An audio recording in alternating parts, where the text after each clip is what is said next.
عزیزم لالا میره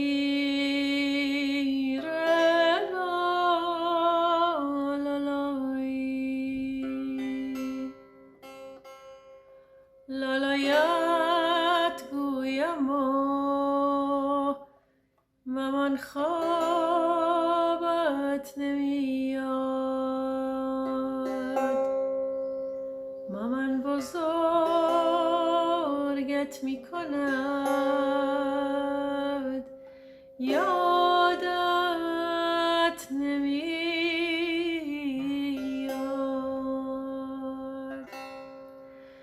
لالایت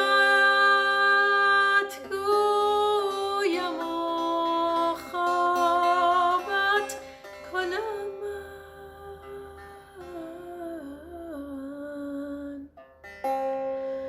امیدوارم که 100 سالت کنم من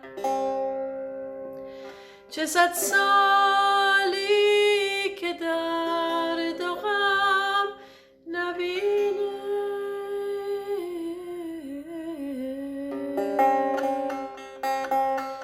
بلا و حسرت و ماتم نبینه لالایی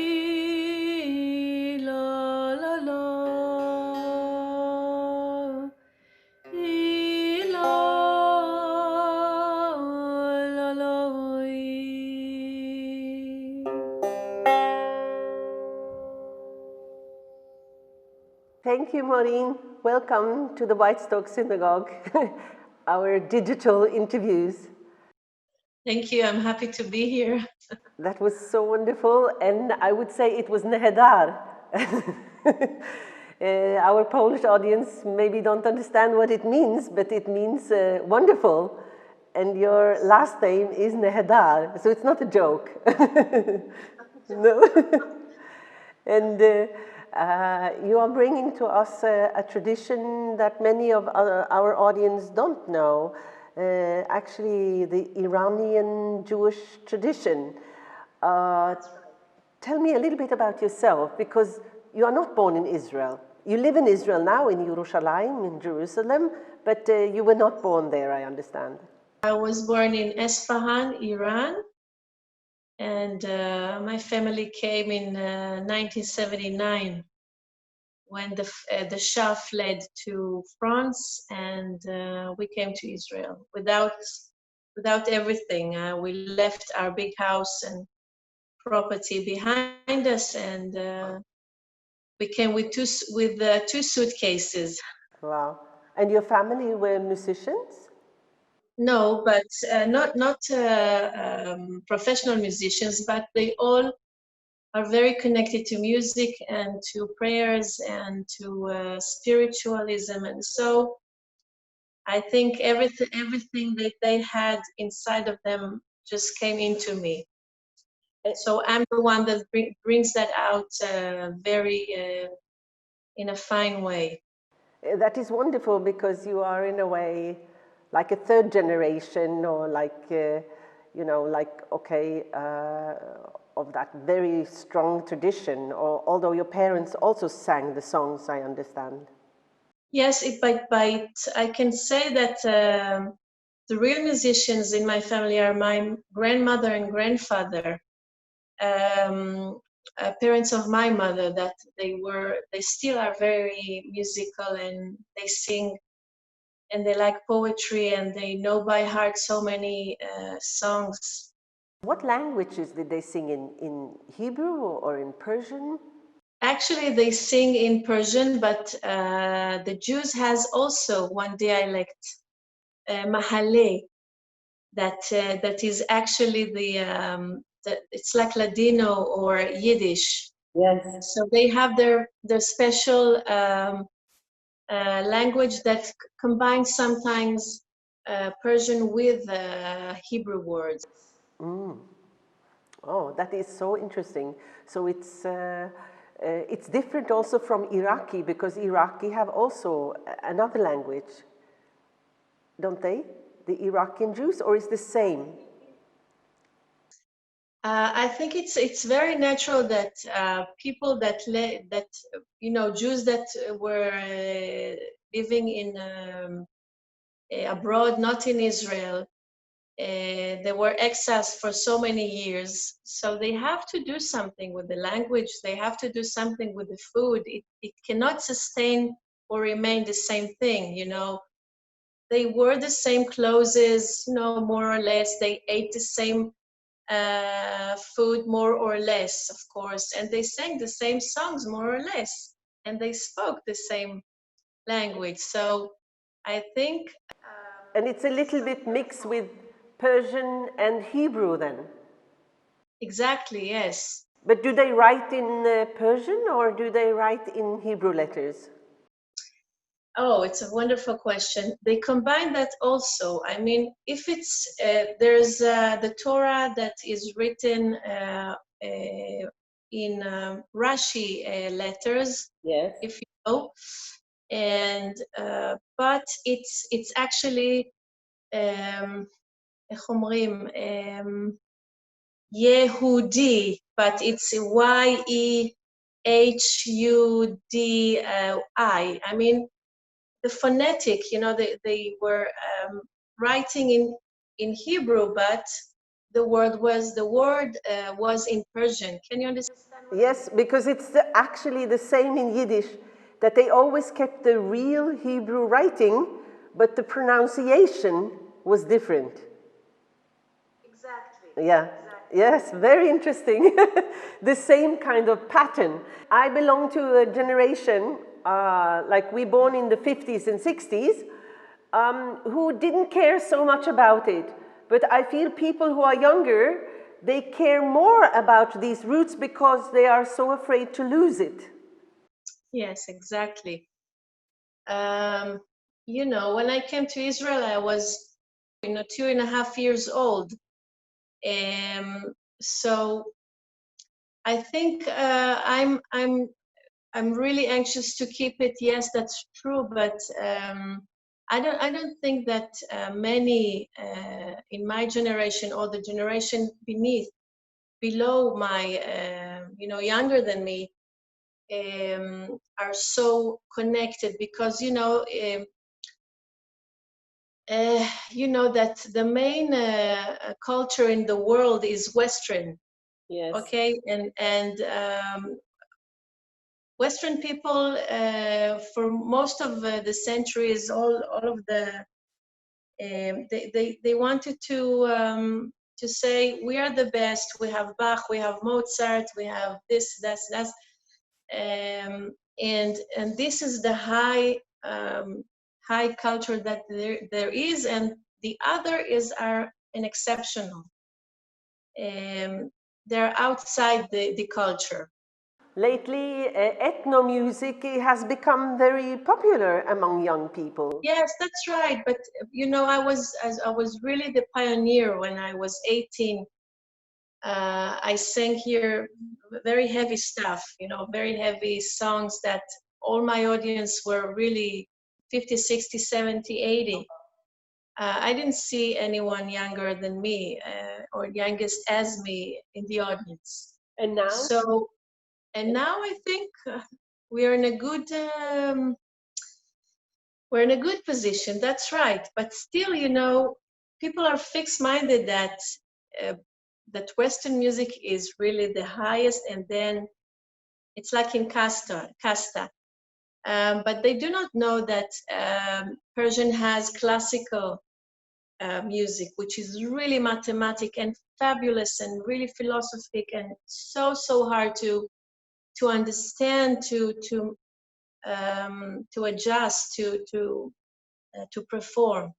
And also Indian music, Turkish music, Azerbaijan music, etc., etc. Me, as when I was a child, I was in a children's choir, and I sang Bach, Mozart, Vivaldi.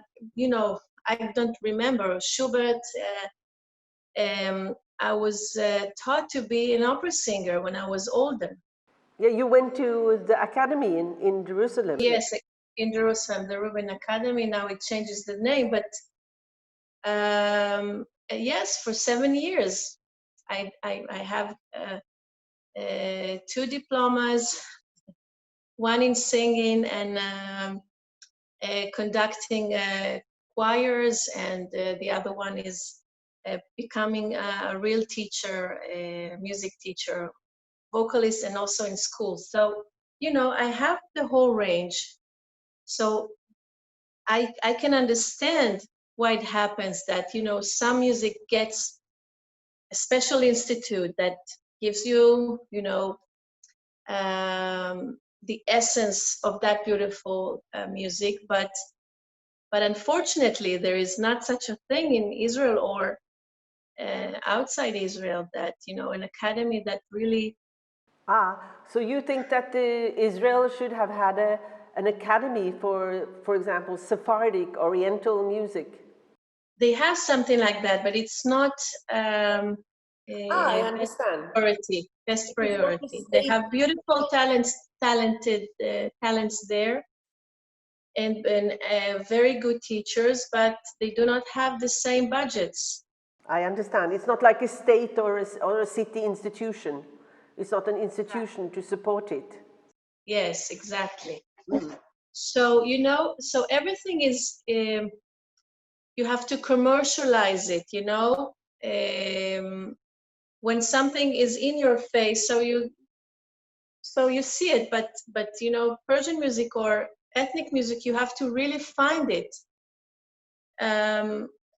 Maybe not in the last years, but because there is a change now. It's a good change. Yes, and from your critics, it looks like people in Israel are really appreciating your work, like saying you changed the old to new, and cultural musical treasure of Israel. This is amazing. It's very nice for me to hear, you know, you singing Persian music, and that they understand that it's part of the cultural treasures of Israel. I must ask you also, what language did you speak at home? Oh, so in the early years, it was, of course, Persian. But then something happened. I couldn't reply in Persian. I could only reply in Hebrew, but I understood everything in Persian. And only maybe for the 15 years, the late 15 years, I could really also reply and you know, to speak fluently.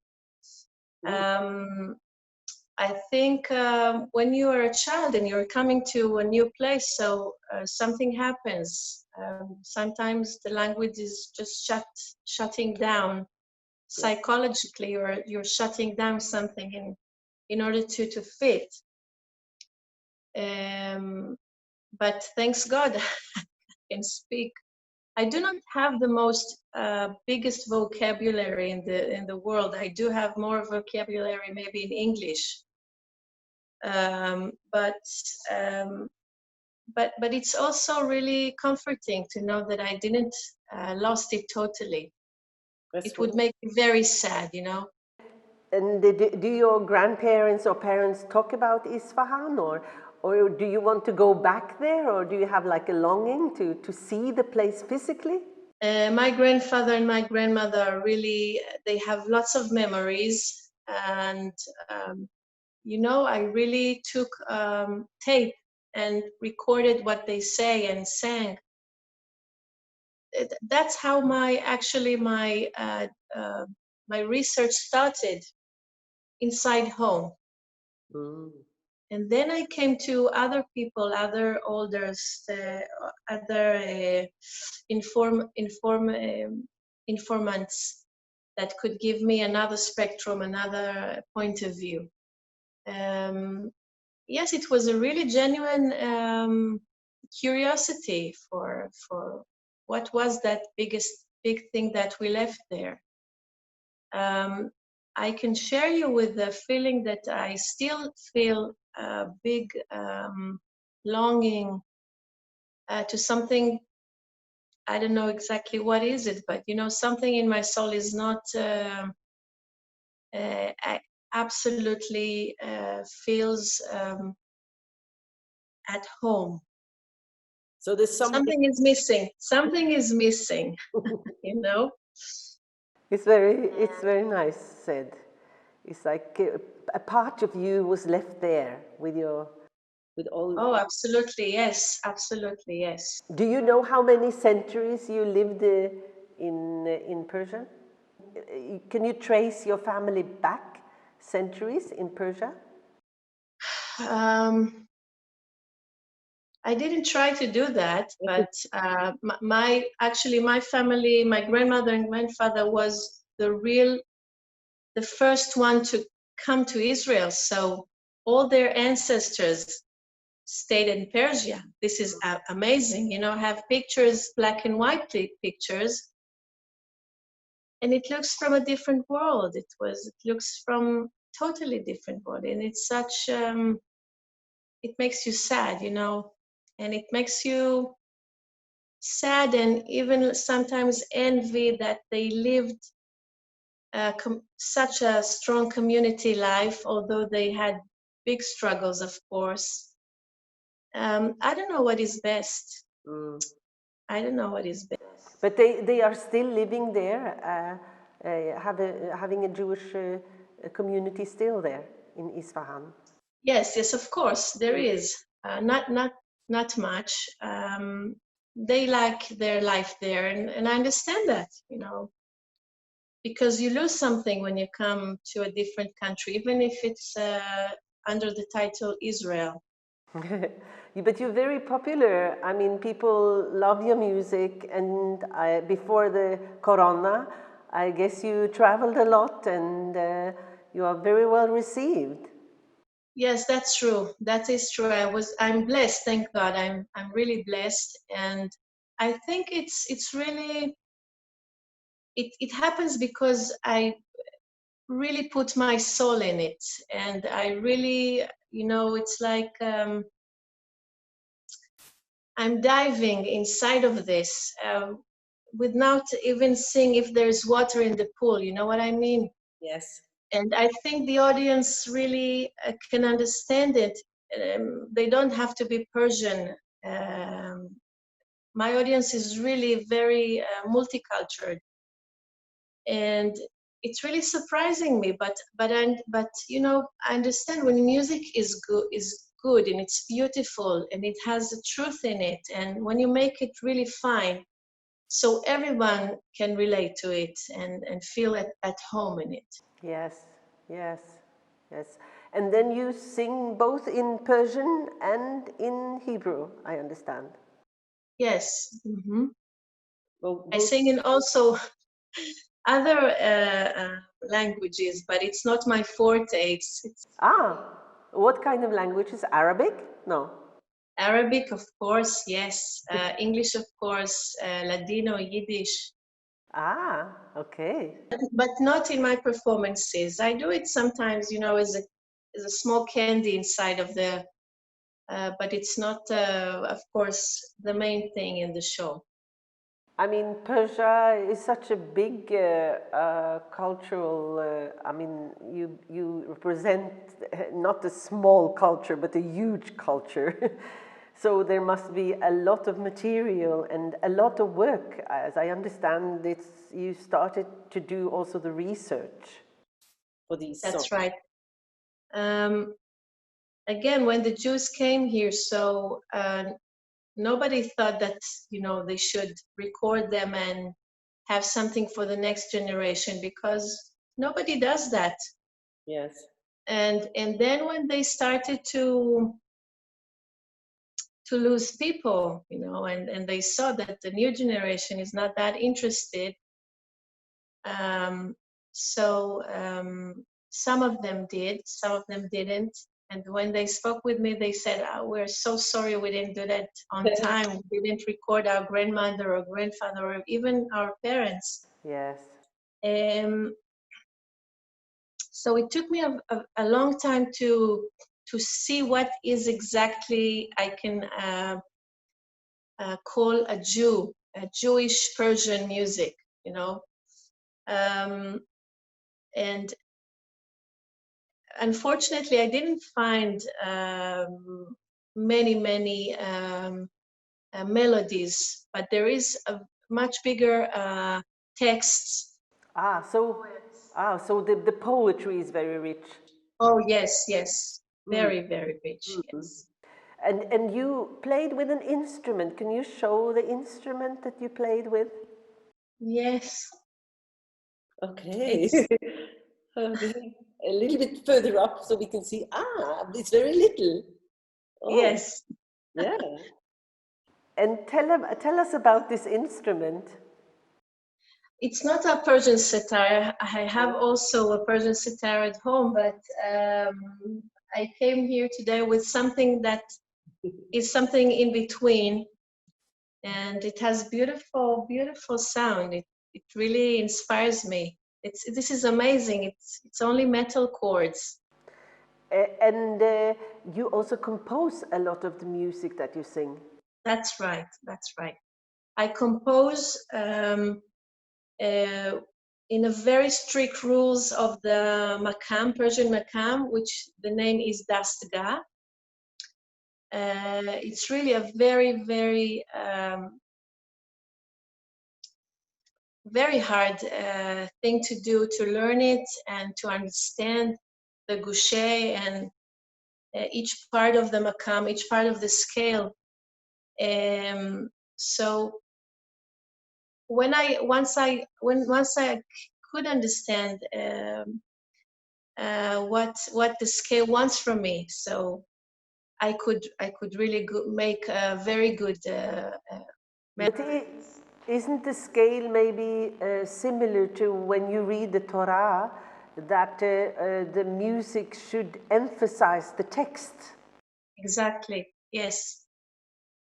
This is another thing that I really believe in, that music is the servant of the text and not the opposite. So then you have a big problem, because I have the same problem with Yiddish, when you sing things that people don't understand and you sing very high poetry.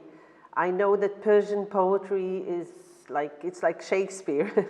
It's very, for those who know about this tradition. So it's difficult then. How do you convey this text to your audience if they don't understand and you sing in Persian? So I really have to translate Persian poetry, because it's really unbelievable texts and thoughts and philosophy. And the one that like Omar Khayyam, like Hafez, they really were not only poets, they were actually philosophers. They really understood about our lives, about humankind, about what is the main thing to do in life, leave all the rubbish, just be very focused on the good thing in life. And it's amazing because there are also Jewish poets in the medieval that they wrote the same thing and they didn't know about each other. So you see, the truth about things is really inside of the biggest minds. You want to sing a song for us? Another one? Wondering what? Maybe something in Hebrew? Yes.